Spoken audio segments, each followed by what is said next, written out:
से ऊपर देखे जा चुके हैं YouTube पर।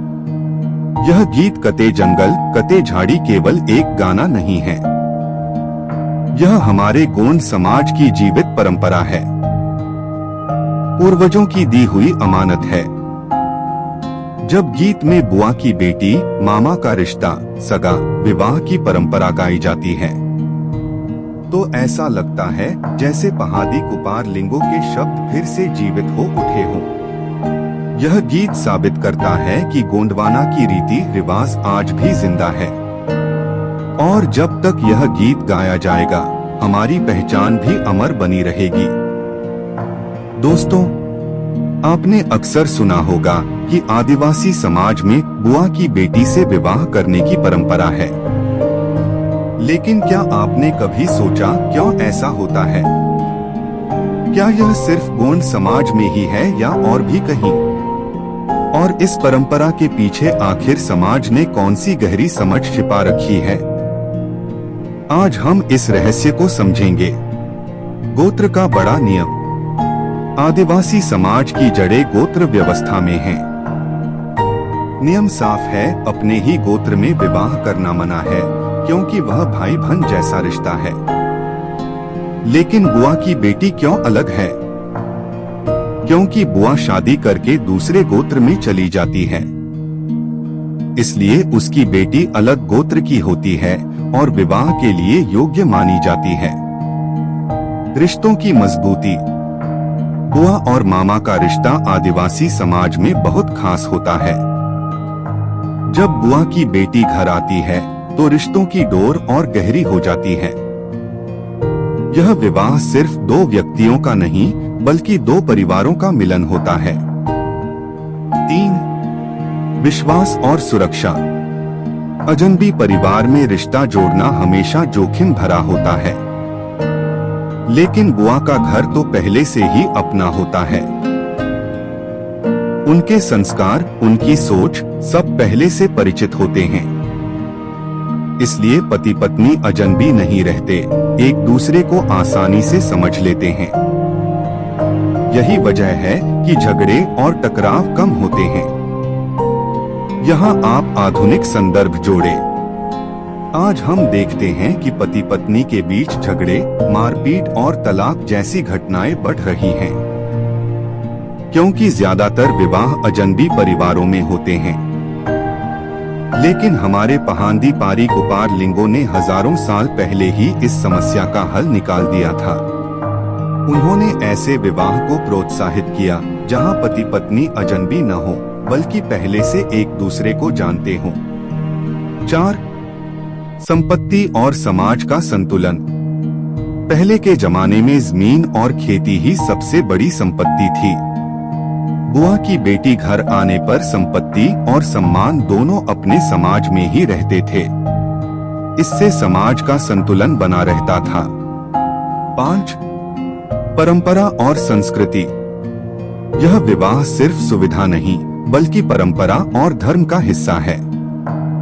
गोंडी कोया पुनेम धर्म और अन्य आदिवासी संस्कृतियों में बुआ की बेटी से विवाह को धर्म सम्मत माना गया है। यह समाज को जोड़ने वाली परंपरा है। 6. क्या यह सिर्फ गोंड समाज में ही है? अब सवाल आता है, क्या यह प्रथा सिर्फ गोंड समाज में है? नहीं, बिल्कुल नहीं। गोंड समाज में इसे सबसे गहराई से माना गया है, लेकिन यही प्रथा कोरकू, भील, बैगा, उराम, संथाल जैसे कई आदिवासी समाजों में भी है। दक्षिण भारत के द्रविड़ समाजों जैसे तमिल, तेलुगु और कन्नड़ समुदायों में तो इसे आइडियल मैरिज कहा जाता है। यहाँ तक कि अफ्रीका, ऑस्ट्रेलिया और अमेरिका के आदिवासी समाजों में भी क्रॉस कजिन मैरिज यानी बुआ की बेटी या मामा की बेटी से विवाह की परंपरा रही है। तो दोस्तों, अब आप समझ गए होंगे कि बुआ की बेटी से विवाह करने के पीछे कितनी गहरी सोच है। यह सिर्फ एक शादी नहीं बल्कि गोत्र व्यवस्था का पालन, परिवारों का मिलन, विश्वास और सुरक्षा का आधार, संपत्ति और समाज का संतुलन, और हजारों साल पुरानी परंपरा है। और सबसे खास बात, यह परंपरा सिर्फ गोंड समाज तक सीमित नहीं, बल्कि पूरी आदिवासी और द्रविड़ संस्कृति में फैली हुई है। यानी हमारी संस्कृति में हर नियम और परंपरा के पीछे समाज को जोड़ने और सुरक्षित रखने की गहरी समझ छिपी हुई है। दोस्तों, यही वजह है कि हमारा चैनल गोंडवाना भूले हुए पन्ने बना है। हमारा मकसद सिर्फ वीडियो बनाना नहीं, बल्कि हमारी भूली हुई पहचान को वापस लाना है। आज हमारी संस्कृति, हमारा इतिहास और हमारी परंपराएं दबा दी गई हैं। लेकिन हम मानते हैं कि आदिवासी संस्कृति ही सबसे पुरानी और सबसे वैज्ञानिक संस्कृति है। हमारा उद्देश्य है गोंडवाना और आदिवासी समाज के भूले बिसरे इतिहास को सामने लाना, हमारे गोत्र, सगा और धर्म की गहराई को समझाना, और यह बताना कि हर परंपरा के पीछे समाज को जोड़ने और सुरक्षित रखने की एक गहरी सोच है। तो दोस्तों, अगर आपको हमारी संस्कृति और परंपरा की यह गहराई जानकर अच्छा लगा हो, तो चैनल गोंडवाना भूले हुए पन्ने को जरूर सब्सक्राइब करें, क्योंकि हम आपको लगातार हमारी भूली हुई असली पहचान से जोड़ते रहेंगे।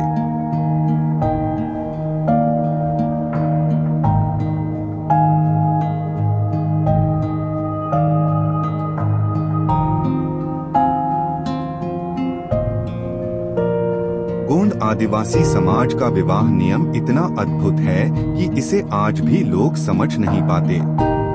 क्या आपने सुना है सम और विषम सगा का नियम? आइए आज हम गोंडवाना की इस भूली हुई परंपरा को खोलते हैं। गोंड समाज में विवाह केवल पति पत्नी का मिलन नहीं, बल्कि यह सगा और गोत्र व्यवस्था का पालन है। हर विवाह के पीछे समाज की एकता, गोत्र की रक्षा और खून की शुद्धता का रहस्य छुपा है। गोंड समाज को 12 सगा में बांटा गया है। हर सगा का अपना झंडा, देवता और चिन्ह है। यह 12 सगा मिलकर पूरे समाज की रीढ़ बनाते हैं। लेकिन विवाह के लिए नियम था, एक ही सगा में विवाह नहीं होगा। विवाह हमेशा दूसरे सगा में किया जाएगा। यहाँ सबसे बड़ा नियम आता है सम और विषम सगा। अगर दूल्हा सम सगा से है तो दुल्हन विषम सगा से होगी। अगर दूल्हा विषम सगा से है तो दुल्हन सम सगा से होगी। इससे विवाह में संतुलन और विविधता बनी रहती थी। यानी विवाह हमेशा एक दूसरे के पूरक सगा में होता था। उदाहरण के लिए, अगर दूल्हा एक वे सगा विषम से है तो उसका विवाह 2 वे सगा सम से होगा। अगर दूल्हा 3 वे सगा विषम से है तो विवाह 4 वे सगा सम से होगा। इसी तरह 5, 6, 7, 8, 9, 10, 11, 12 सगा के बीच विवाह होता था। इस व्यवस्था को गोंड समाज सम विषम सगा विवाह प्रथा कहता है।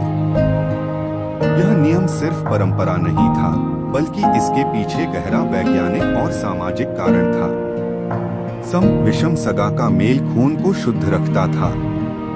इससे नजदीकी खून के रिश्तों में विवाह नहीं होता था, जिससे बीमारियां और विकार दूर रहते थे। साथ ही हर विवाह से 2 सगा और 2 परिवार गहरे रिश्ते में जुड़ जाते थे।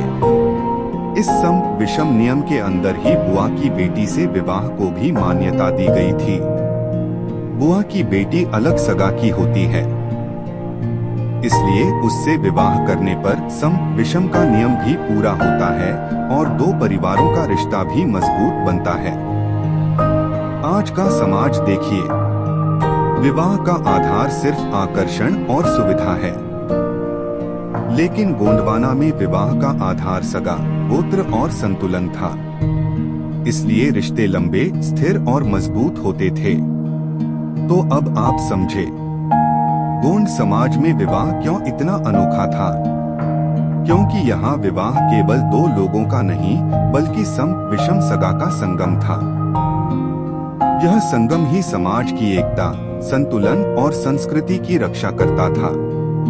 अगर आपको यह गोंडवाना का भूला हुआ पन्ना रोचक लगा तो इस वीडियो को आगे बढ़ाइए।